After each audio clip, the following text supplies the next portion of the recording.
A ni bod wrthi ers wsnos wan yn trio trefnu'r y tentia mae rhoi nhw fyny a falle a mae wedi bod yn ddipyn o job. Ond mae'r volunteers wedi bod yn helpu, mae wedi bod lot o help. Mae diwrnod i fyny wan, mae wedi mynd reit da. Mae yna lot o waith calad yn ymlaen yma. Mae yna lot o waith calad. A dwi'n modd i bobl mynd i sylweddoli rhai mor galed ydi o. Ac gwrs, mae yn bwysig de. Wel yn dweud, oedd o wraig yr i'w gyfri 1306 o gosta da ni wedi gael o'r gwirfoddolwyr. Cefn wedi dweud yna.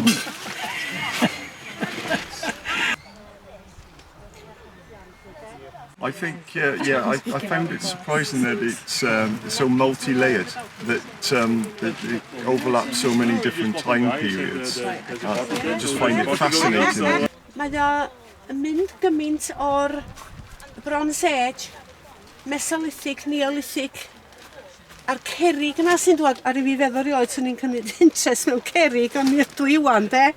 Ond mae'r flints yn dod i fyny. Hwn ydy dod i fyny. Da ni'n wedi cael det, ond hwn ydy'r original. Honna ydy'r un iawn da ni wedi cael hyd iddi.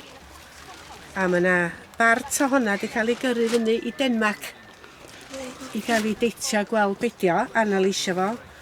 Da ni wedi cael dyddiad eto, a dyn mae Peter Crew wedi cymryd hwn drosodd gyda ni.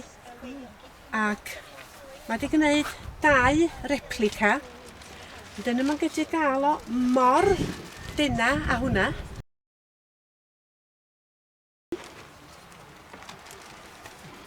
Gatho ni hyd i hwnna yn isal iawn yn y clai. Wan, hwn ydy'r job, achos esan nhw wedi wneud o fo un o hein, da ni'n gwybod. Achos ddim yn bell o ddiwr lle mae hwnna wedi dŵad, da ni wedi ffeindio hwn. A wedi bod yn y ddaear yn hir efo'r bog o'r ar ei wylod o. So mae'n ganodd o flynyddoedd, de. Ond mae hwn wedi cael ei garfio i fewn, yn sgripio. Os mae'n mynd yn grwn, mae'n mynd yn bethau. Mynydd da ni'n meddwl, mynyddodd ffordd un ydi o. Template was, and all he did was that, and I had one of these Roman slates. And Found the whole thing very interesting. I've always been, recently I've been interested in archaeology, having seen it on the TV, and to get round a dig that's actually going on is a treat for me.